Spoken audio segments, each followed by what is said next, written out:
I adjusted my blazer as I stood in the lobby of the Grand Hyatt, surrounded by Seattle's tech elite. The launch party for my sister Amanda's new software company, Nexus Solutions, was the talk of the industry. Floating champagne trays, ambient lighting, and enough self-important chatter to fill a TED conference. The irony of my presence wasn't lost on me. For 6 months, I'd been Nexus Solutions' biggest client under a different name. Of course, as CEO of Horizon Technologies, I'd signed their largest contract through a subsidiary, keeping my identity hidden behind layers of corporate structure. Amanda had no idea her tech support sister was actually running a Fortune 500 company. Your name? The hostess at the registration desk smiled professionally. Olivia Parker. Her perfectly manicured fingers scrolled through the tablet. Ah yes, general admission, back section, table 23. Of course, Amanda would never seat family near the VIP tables. I made my way through the crowd, nodding at familiar faces who had no idea who I really was. In this room, I was just Amanda Parker's plain older sister who did something with computers. The reality? I was Olivia Parker, CEO of Horizon Technologies, one of the largest enterprise software companies on the West Coast. The same company that had recently signed a $2 million contract with Nexus Solutions through our subsidiary, Atlas Systems. A contract Amanda had been bragging about all month. I found my table in the back, as far from the stage as possible while still being in the same room. My place card was handwritten, probably by someone's assistant's assistant. The other seats held middle management types, all looking slightly uncomfortable in rented formal wear.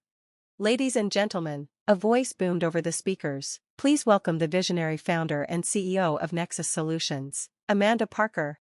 My sister practically floated onto the stage, her designer dress catching the spotlights perfectly. Everything about her was calculated for maximum impact, from her professionally highlighted hair to her casual but commanding stance at the podium. Thank you all for being here tonight, she began, her practiced smile gleaming. When I started Nexus Solutions in my garage 2 years ago, I had to hold back a snort. Her garage had been a fully funded office space backed by our parents' retirement fund, the same parents who drained their savings supporting her dreams while telling me to be practical about my career choices. And now, with the support of our incredible investors and our growing client base, including the prestigious Atlas Systems, my phone buzzed a text from my CFO, contract review meeting tomorrow? Yes, I typed back, need to discuss some concerns about Nexus Solutions delivery timeline. Amanda was still talking, her voice carrying that particular tone she used when building to a spontaneous joke. And of course, success like this doesn't come without sacrifice. Just ask my family, especially my sister. Here it comes. Poor Olivia still works in tech support, she laughed, gesturing vaguely toward my table. But hey, maybe once Nexus really takes off, I can get her a real job. The crowd chuckled politely. My tablemates shifted uncomfortably, suddenly very interested in their champagne glasses.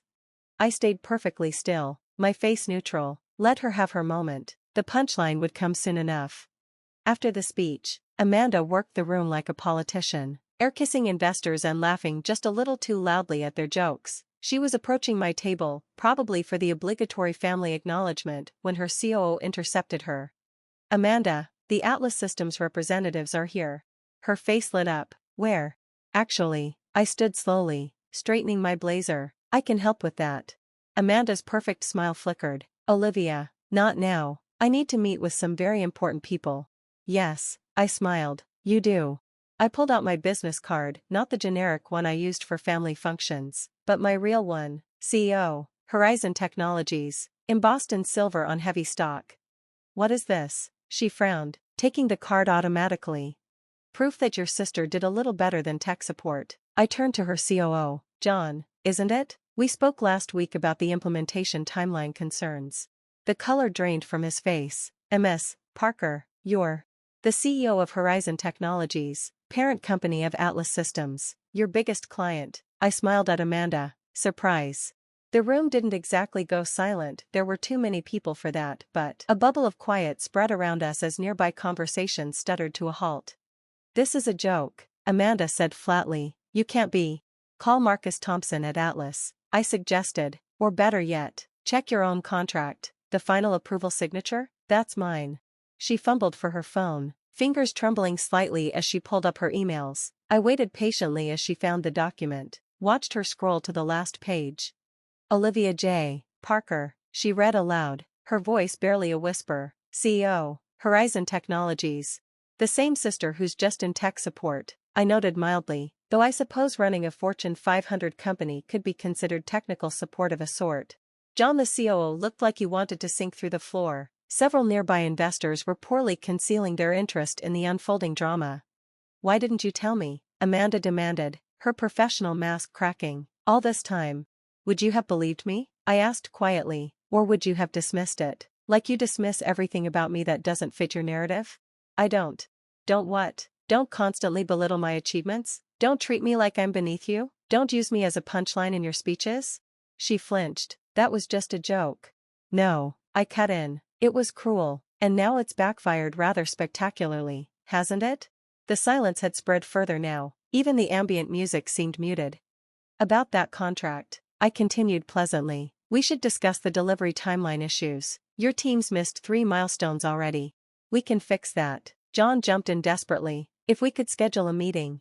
Oh, we'll have meetings. I picked up my clutch. Many of them. Starting tomorrow at 9 a.m. in my office. Bring your project plans. All of them. Amanda was still staring at my business card like it might explode. Mom and Dad, they never said. They don't know. I shrugged. They were too busy funding your startups to notice what I was building. Ms. Parker, a silver-haired man approached. Martin Reeves, one of Seattle's biggest tech investors. I didn't realize you were here. We should discuss that AI development proposal. Tomorrow, Martin, I smiled. Tonight's my sister's big launch. Wouldn't want to steal her spotlight. The sarcasm wasn't lost on anyone. I turned back to Amanda. Congratulations on the launch. The canapés are excellent. Oh, and you might want to update your investor pitch deck. The market penetration numbers seem a bit optimistic. I walked out before she could respond, heels clicking against the marble floor, leaving behind a wake of whispers and a sister whose perfect night had just imploded.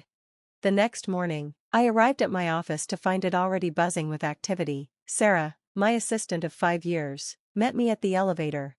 Your sister's been calling since 6 a.m., she reported, falling into step beside me. Your parents too, and Nexus Solutions' entire executive team is waiting in the conference room. How long have they been here? Since 8. They brought presentations, technical documentation, everything. I smiled slightly. Good, they're taking this seriously. There's something else. Sarah hesitated. Your sister, she's in your office. Of course she was. I found Amanda pacing by my floor-to-ceiling windows, still wearing yesterday's makeup but with different designer clothes. She spun when I entered. How long? She demanded. How long have you been running Horizon? 6 years as CEO. I founded the company 10 years ago. 10 years? She sank into one of my visitor chairs. But that's when you were supposedly working entry-level IT jobs. No, that's what you assumed I was doing because you never actually asked. I set my things down, took my seat behind the desk. You were too busy with your own startups to notice what I was building. But you never said anything. At family dinners, holidays. Would it have mattered? You were always too busy talking about your latest venture, your newest investor, your brilliant ideas. I leaned back. When was the last time you asked me about my work? Really asked, not just used it as setup for a joke. She had the grace to look ashamed. I didn't mean. Yes, you did. You meant every joke, every dismissive comment, every time you used me as an example of someone who didn't dream big enough. Olivia. No, I cut her off. We're not having that conversation right now. Right now, we're discussing your company's failure to meet its contractual obligations to mine. She straightened, trying to gather her professional dignity. We can explain the delays. To my project team, in the conference room, where you should be. Can't we talk about this? As sisters? We stopped being sisters the moment you decided I was beneath you. I pressed my intercom. Sarah, please escort Ms. Parker to the conference room, and send in the first quarter projections. After she left, I sat quietly for a moment, looking at the Seattle skyline from my office. 10 years of building this company, 10 years of letting my family think I was just getting by, 10 years of listening to Amanda's condescension. My phone buzzed. Mom, again. This time, I answered.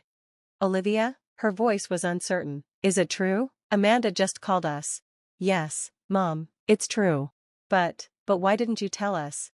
Would you have believed me? Or would you have been too busy helping Amanda with her latest startup? Silence. We had no idea. No, I agreed. You didn't. Because you never looked. Honey, we never meant to. I have a meeting, Mom, a very important one with Amanda's company. We can talk about this later. I hung up before she could respond.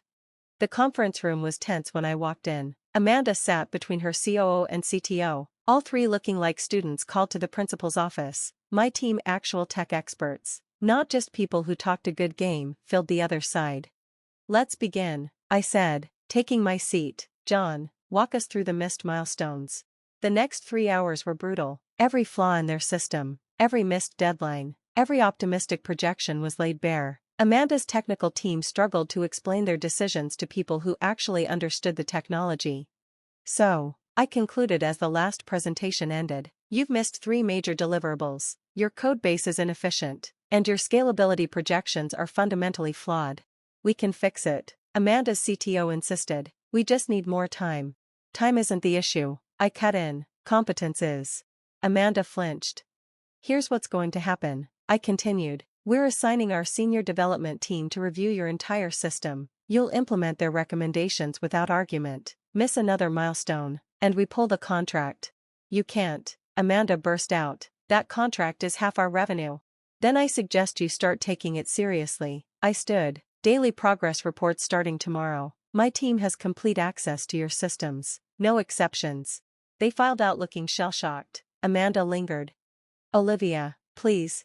Please what? Let you continue delivering subpar work because we're family? That's not how this works. I didn't know. No, you didn't, because you never bothered to find out. Too busy being the family success story to notice you weren't the only one building something.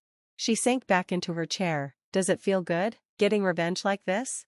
Revenge? I laughed. This isn't revenge, Amanda. This is business. Something you claim to understand but clearly don't. What's that supposed to mean? It means you built a company on hype and connections while I built mine on actual technology and expertise. The difference is showing. She stood slowly. I worked hard for everything I've achieved. No, I corrected gently. You worked hard at appearing successful. There's a difference. And you're so perfect? Hiding your success, letting everyone think. I didn't hide anything. I just stopped trying to compete with your constant need for attention and validation.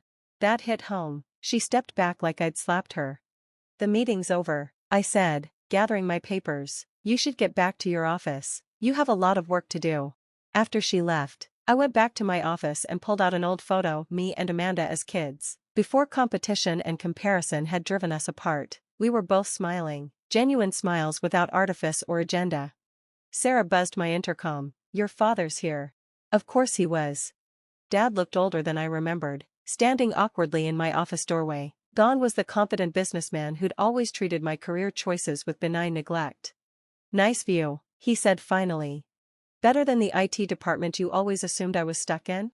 He winced. We should have asked more questions. Yes, I agreed. You should have. Your mother's upset. Because she finally has to face how she treated me? Or because Amanda's perfect image is cracking? He sat heavily in a visitor chair. Both, probably. He looked around my office. How did we not know? All these years. You knew what you wanted to know. Amanda was the star, the one who needed support and attention. I was just, reliable. And now you're her boss. No, I corrected. Now I'm her client. A client who's been deeply unimpressed with her company's performance. Are you going to cancel the contract? If they don't improve? Yes, that's business.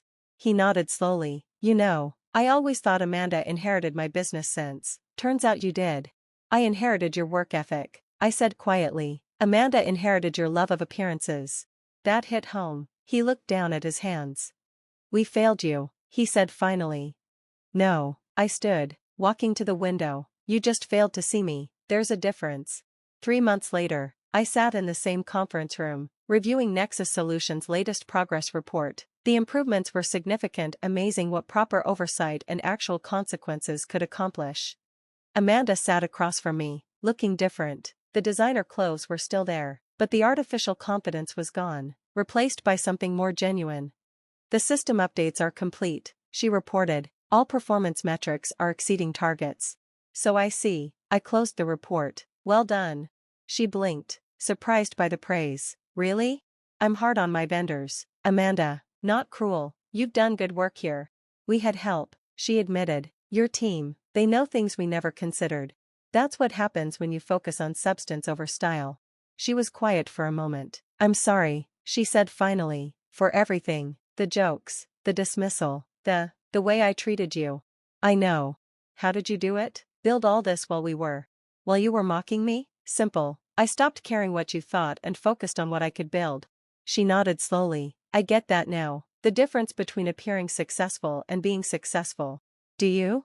Getting my ego handed to me by my tech support sister was quite the wake-up call. She smiled slightly. Mom's still processing it all. Mom's still processing that her backup daughter outperformed her star. You were never the backup, she said quietly. We just couldn't see past our own assumptions.